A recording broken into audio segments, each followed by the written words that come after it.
Hello বন্ধুরা, তোমরা কেমন আছো? আমরা আবার চলে এসেছি আরেকটা রাতে আবার গল্প শুনতে। আমরা পড়ছিলাম ভূতের মতন। আমরা অর্ধেক অর্ধেক পড়েছি। আজকে আমরা তার অর্ধেকটা বাকি অংশটা পড়বো। পাশের ঘর থেকে মা বললেন, কে রে? ভিতর তখন দম ফাটিয়ে চেঁচায়, ও মা, ভূত! ভূতের কথা শুনে কিন্তু কারো বেড়াল চড়াই সব তখন ভোঁ ভোঁ। ভিতুর বাবা এসে পাশের গায়ে কবরেজকে খবর পাঠান। তিনি এসে বলেন, পিত্তর ব্যামো, রোজ সকালে হিঙের রস খেতে হবে মধু দিয়ে। মন্টি এসে বলে, সাঁতার কাটবো, সব সেরে যাবে।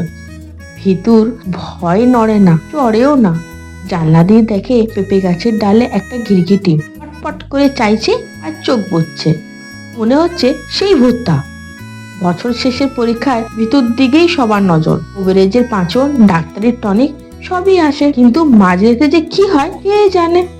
ভিতু কাউকে বলে না, কিন্তু বুঝতে পারে ভূতটা সব ঢকঢক করে খেয়ে নিয়ে পালায়।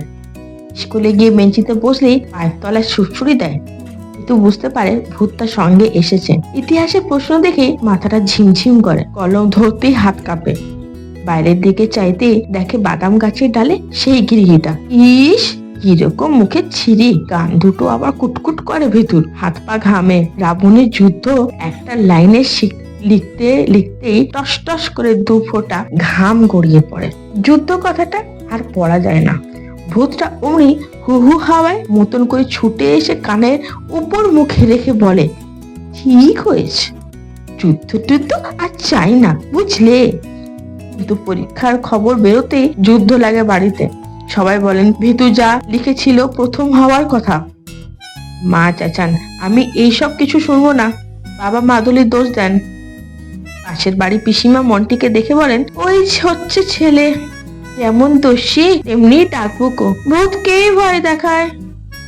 তাই তোমাদের কেমন লাগলো বন্ধুরা গল্পটা? আমাকে কিন্তু বলো তোমাদের কেমন লাগছে, তোমরা কিরকম ধরনের গল্প চাইছো, তোমরা কমেন্ট আমাকে জানাও, আর লাইক শেয়ার করতে